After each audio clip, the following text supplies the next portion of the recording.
For some reason, no matter where you work, I've always made enemies.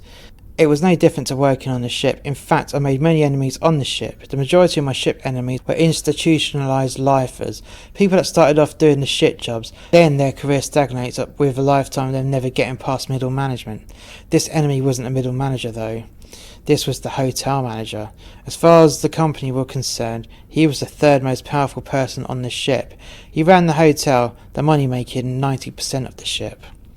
We refer to him in many different ways: the head bed maker, Napoleon complex, fuckface, but my favourite was a pun on his name. For legal reasons I should not divulge his name. We called him Dial-a-Shite. He was always smiling. This was always bad, for when he smiled, he was onto someone and he was about to get them in shit. This short-ass balding shit fuck always had someone in shit. It was his hobby. It made his day, but the worst thing about this half pint of a spit wank, he wouldn't pull you up in person, he would always get someone else to deliver the axe. People say that the first impressions count. This, I can tell you, is 100% true. The day before he arrived on rotation, I was pulled into the entertainment office. There are many times I was pulled into this office for various reasons. This time I wasn't in trouble. This time was a warning. I knocked on the door and I was told to enter. Inside was the entertainment manager, the assistant entertainment manager, the production manager, the third officer, and the outgoing hotel manager. I looked bemused, as this was very much unexpected. The entertainment manager gestured for me to sit down, and I did. All these managers looked at each other. I figured that this was not going to be good news, especially as not once had I seen this collection of management together in this office for a very, very long time. The entertainment manager stood to talk. Now, Paul, as you know, all of us are at the end of our rotations, and tomorrow we go home for 2 months. You'll be essentially on your own. The new entertainment manager is good, and she will look after you if you look after her. No one has worked with the production manager before, but we have all worked with the hotel manager. We're not going to beat around the bush. This man is a shit. He'll be nice to your face, then he will knife you in the back at every opportunity. Everything you do, he will go out of his way to pull you in front of the entertainment manager or even the captain.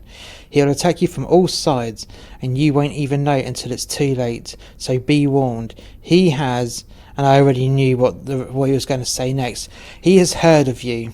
Not only has he heard of you, but he has heard of your cabin, so please, for the love of God, please don't get on his radar. I smiled. Relax. Low profile is my middle name. They all looked at each other. I knew full well that none of them believed me. The look on their faces said it all. Ding ding ding, round one. I was checking my work emails in the control room, and lo and behold, there was a memo addressed to the whole of the hotel department. It read, "From now on, dress standards are all to be adhered to. This includes no facial hair, all haircuts are to be short, and rig of the day must be correct at all times."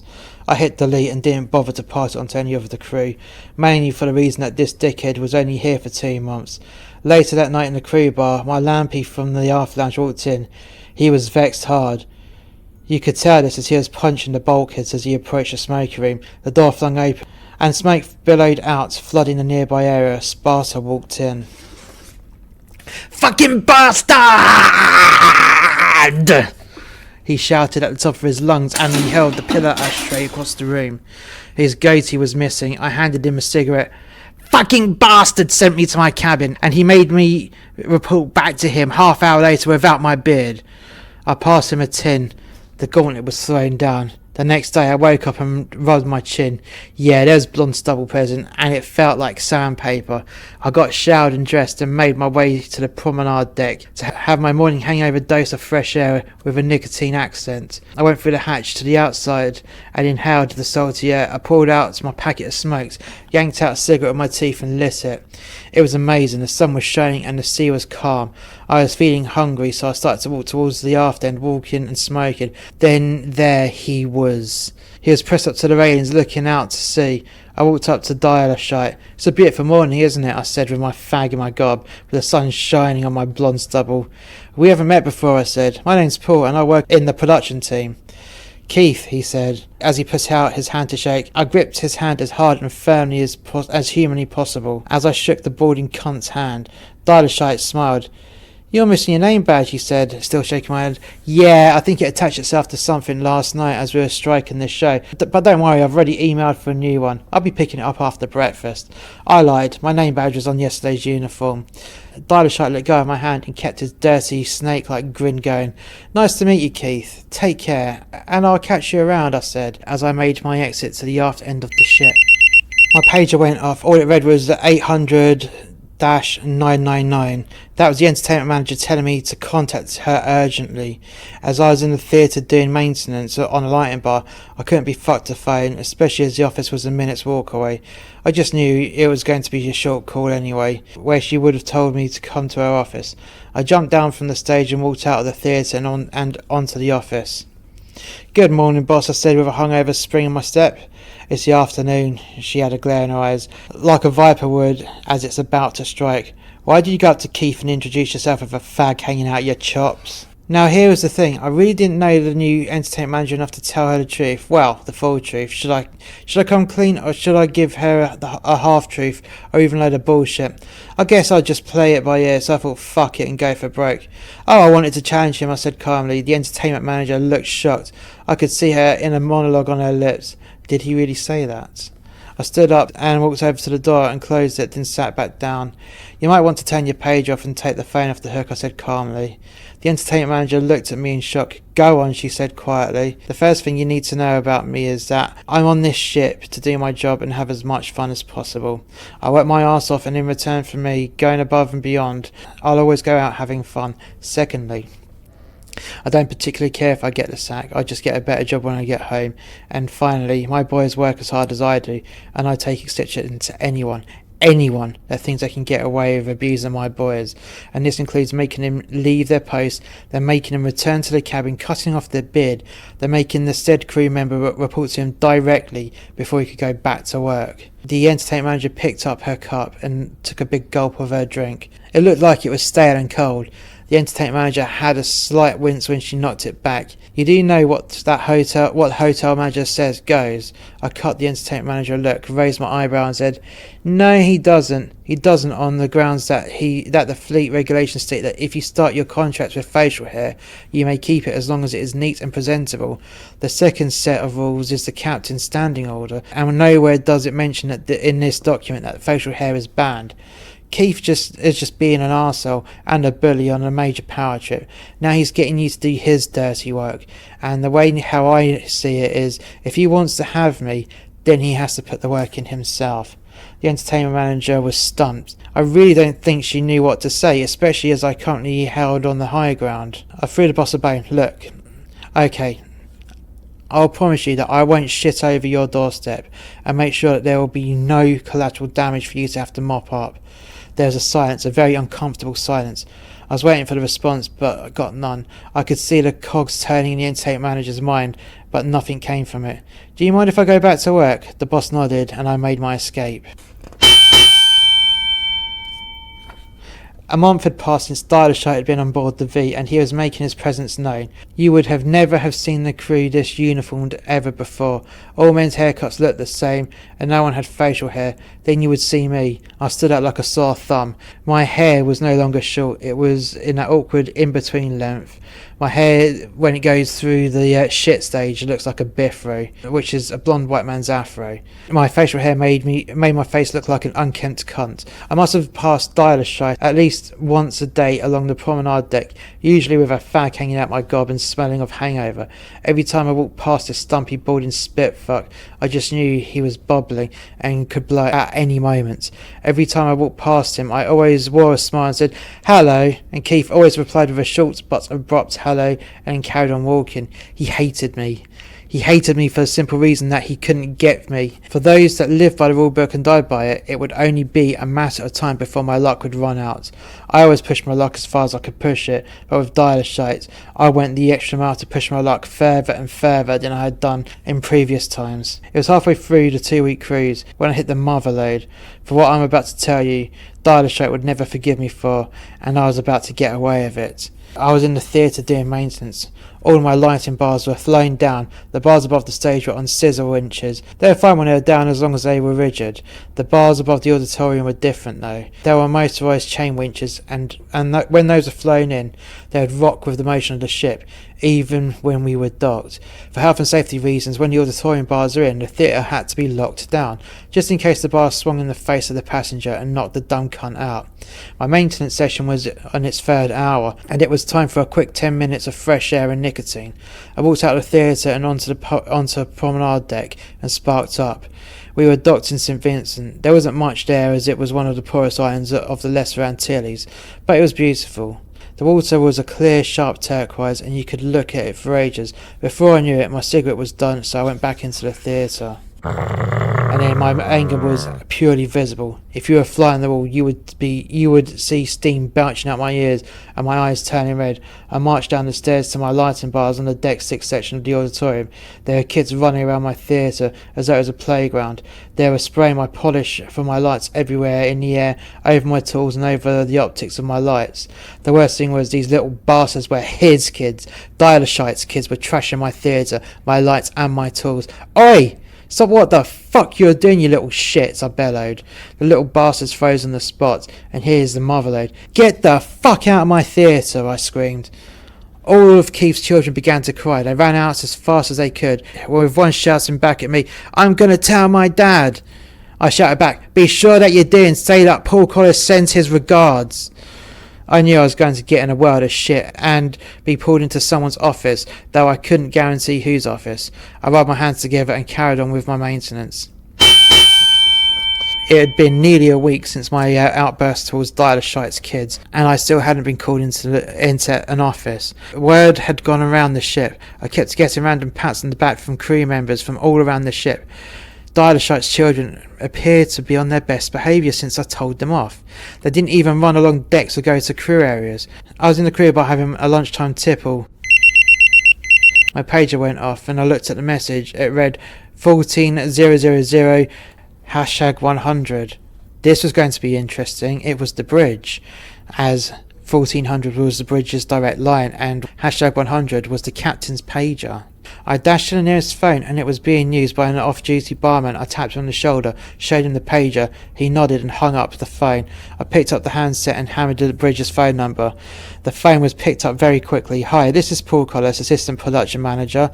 I've received a page from the captain. It was the third officer. Hi Paul, please report to the bridge. The captain would like to talk to you, he said. I'll be there in about 10 minutes, I said calmly. It was lucky for me that our regular captain was back and the Hitler captain had rotated to another ship. I went up to the bar and ordered a can of ginger beer, as the smell of that in my mind would mask the smell of Corona on my breath.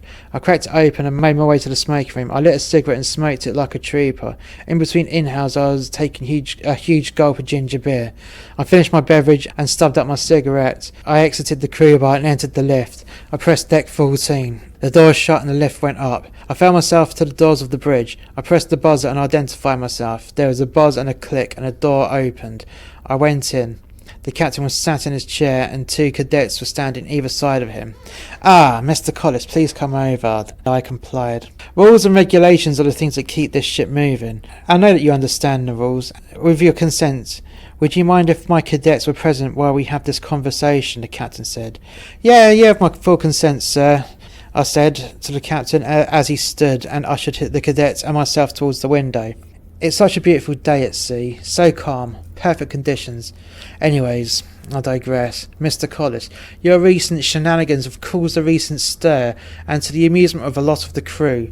The most recent one with you and Dialyshite's children is one of particular interest.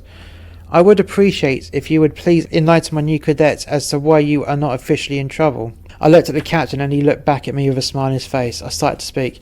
As per fleet regulations, if an officer or crew member brings on a guest on the crew status, the guest must follow all the rules of the ship and the fleet. If the guest breaks the rules, then you will be held responsible for all of the guest's actions. Go on, said the captain. When the theatre is being worked on and there is no show, it is deemed a high-risk area. All the officers and crew must be given a full stage and safety induction. Go on, said the captain. All guests as concessions must be supervised in crew area at all times by the crew member or officer that has brought them on. Go on, said the captain. Damaging of ship's company property, which the children did by spraying polish into lighting fixtures, to which I had to clean off and make the lighting fixtures safe to use. The cadets, you're dismissed. The captain gestured for the cadets to go back to their stations. Now, Mr. Collis, I'd like to thank you for your time in helping me teach the cadets the lesson of rules. But can you do me a favour, said the captain. Yeah, sure, I said. The captain smiled and said, when you leave the bridge, please can you trim up your beard, or better still, have a full shave as you look like a bit of a cunt. I smiled and left the bridge. Final round.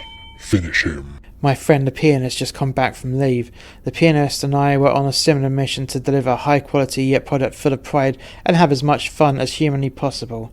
I had already filled the pianist in dialer shite and my recent shenanigans, and he loved it. The pianist has already had major running with dialer shite, as it was the man that illegally fired the pianist for reasons that I'm not at liberty to discuss, and they hated each other. We were in my cabin and I produced a bottle of vodka. Before I knew it, we'd smashed nearly half the bottle as we caught up with each other. The conversation turned towards our hatred of dialer shite. The conversation took an interesting turn when we decided that we should completely go out of our way to pull off a painful humiliation for dialer shite. What could we do that would break this cunt? What would make a true cunt out of him for maximum impact? The pianist picked up the bottle of vodka and topped us both up. He didn't add any additional mixes to the drink, as like me, he believed that mixes were just for colour. He put the bottle down on my desk on top of a stack of paper. What's this? He said with added purpose.